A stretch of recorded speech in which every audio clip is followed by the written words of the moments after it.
Okay, guys, we're back with Jim Eckley, and we're talking about uh, LLCs, corporations, and forming out-of-state LLCs and corporations, and why some attorneys, a handful of which, say it's an actual scam. And we're going to get into why this is so and why sometimes an accountant might be reluctant to recommend this. So, Jim, why don't you touch on this topic and take us further in depth on this? Well, let me see if I can. And it's, again, a good question, Mark, because, again, there's been a lot of publicity about whether it's right to incorporate outside your state, or sometimes I think even whether it's right to incorporate. These seem like silly questions in the middle of a capitalistic economy. Corporations have been around forever, and I think sometimes people's reluctance to think that corporations can be possibly legally involved in anything is sort of an old-time grassroots, I'm from Arkansas, sort of a position that actually came about during the Great Depression, when there was this notion that big companies with people like Carnegie and Rockefeller behind them were predators, which, by the way, they certainly were, predating on the world and primarily using big trusts and big corporations to do it. And it's that old thing about don't punish the vehicle. All vehicles can be evil, like a firearm or a knife. Take a butter knife. In the hands of you and I, we butter our toast with it. In the hands of a bad guy, they might stab somebody with it, but that doesn't mean the butter knife is inherently evil or that it ought to be outlawed.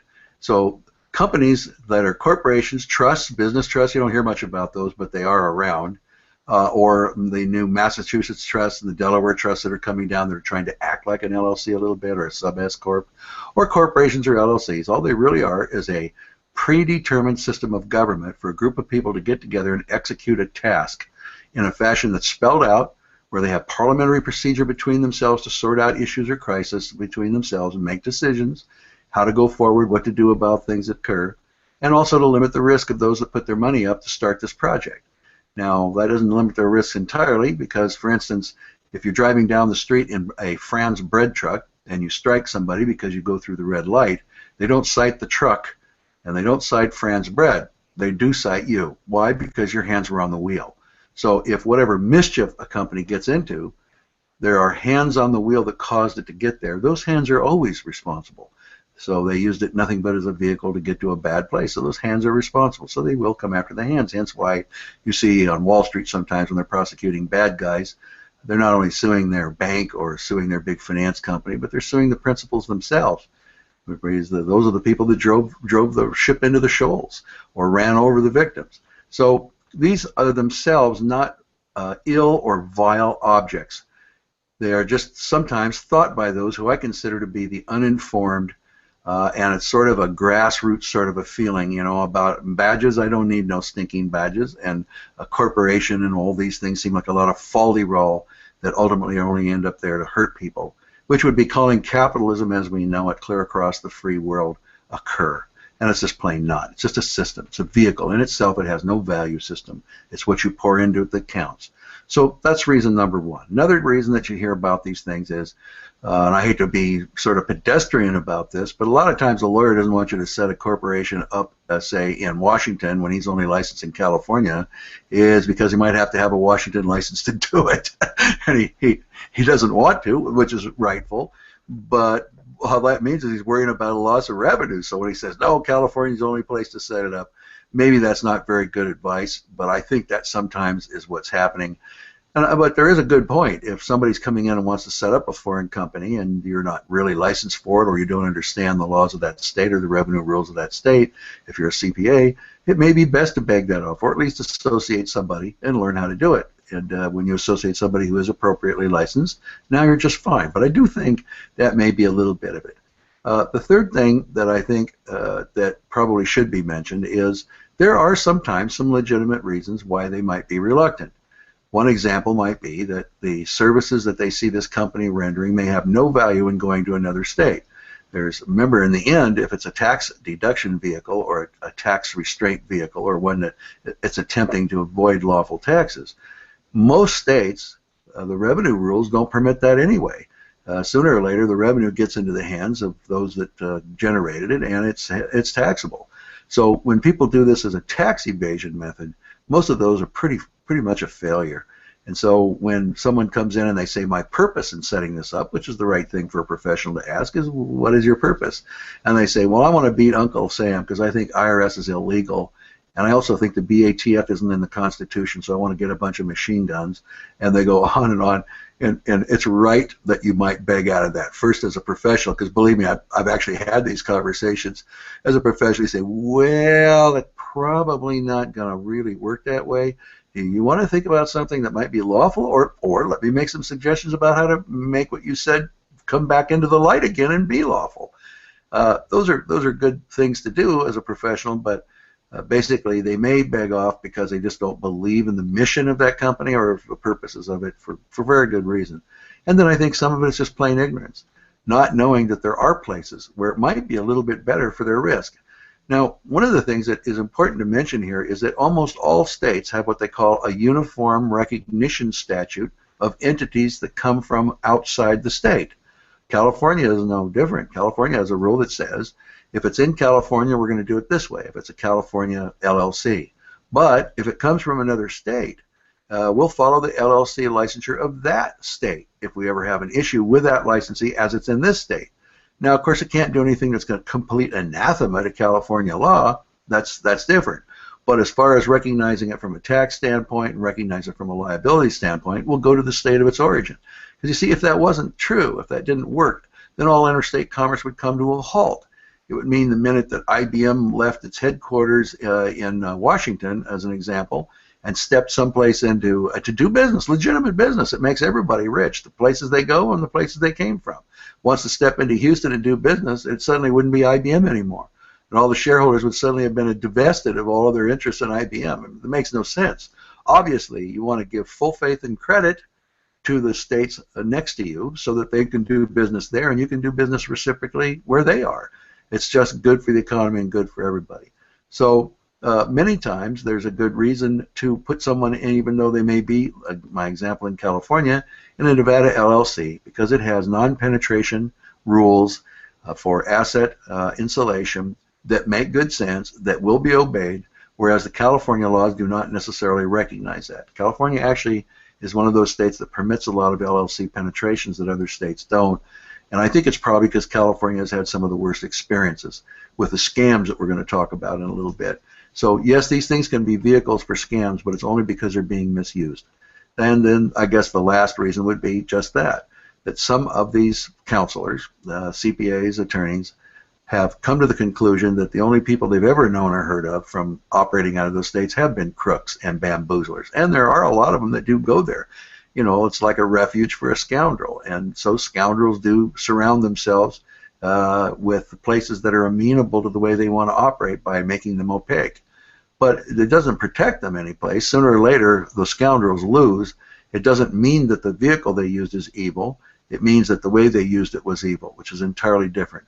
So I have heard, and there has been some comment out there in the revenue service world, that some of these states might end up with you being audited merely because you're from that state, which even the revenue services assume then may be a state where you're trying to get some advantages you wouldn't otherwise have from elsewhere.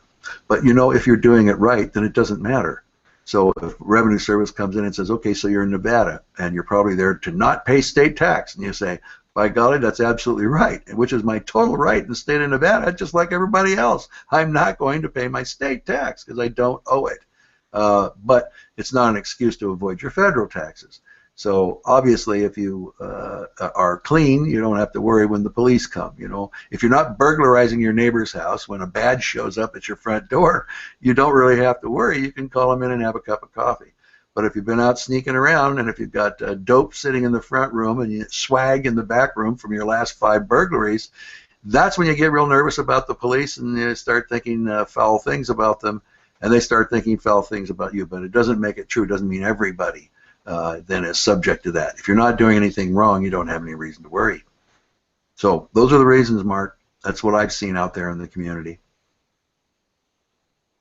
What's your next question? Yeah, so, well, it brings up a great point in terms of what we see of attorneys, you know, a handful talk about how this is an avoidance of income tax, and, you know, as you know, most of these entities that we're dealing with are small businesses, which means they're an S corp or a partnership in the, you know, in the, when we're talking about an LLC. So they're going to pass through the income and pay it at the personal level with the individual's personal residences in the state of California anyway. So the arguments being made, at least to us, seem to be non-arguments for the lion's share of the businesses that we're even talking about.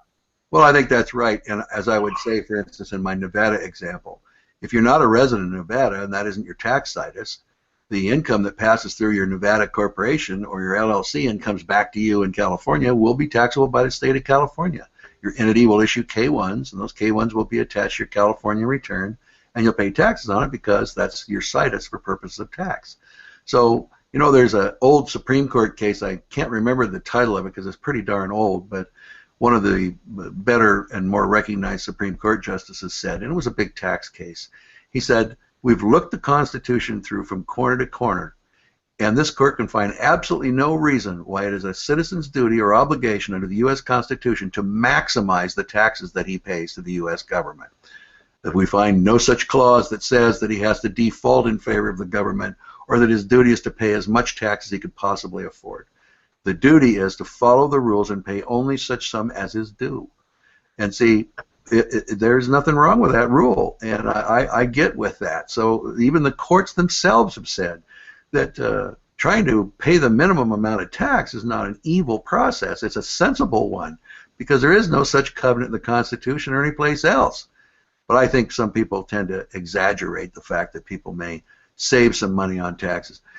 Look, if you want to pay a lot of money on taxes, it's real simple. Don't itemize deductions. Just take the general deductions no matter who you are, and you'll be guaranteed to go ahead and pay as much possible tax and then some as you would otherwise be due. But we're given those deductions for a reason. The government is trying to make it a little bit easier to put our tax money back in our pocket, to make it a little bit easier for us to live our lives, to invest in our economy, feed our kids, and send them to school. I don't feel unjustified or bad when I take those deductions. For big businesses, the government is attempting, by giving you deductions and in some cases tax credits, although most of those have gone by the by, I still expect them to come back again at some point. It's trying to induce you to go out and do commerce, to hire people and put them to work, and put a pot in the chicken in the pot of all of your employees so they can go and pay their bills and buy big screens and Cadillacs. So it's a good positive thing, and that some of those deductions are there to give those kind of incentives so that entrepreneurs will go up and take those risks and work themselves to death to make the money that is good for everybody, not just themselves, but good for everybody else. And if they're doing it right, they will always pay taxes sooner or later. Even 1031s pay taxes sooner or later. You know, about the only thing you can do, they used to say, to avoid taxes is to die, but even that doesn't work.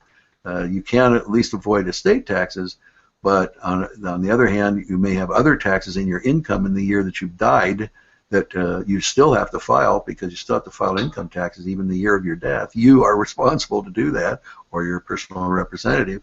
You're still going to pay tax.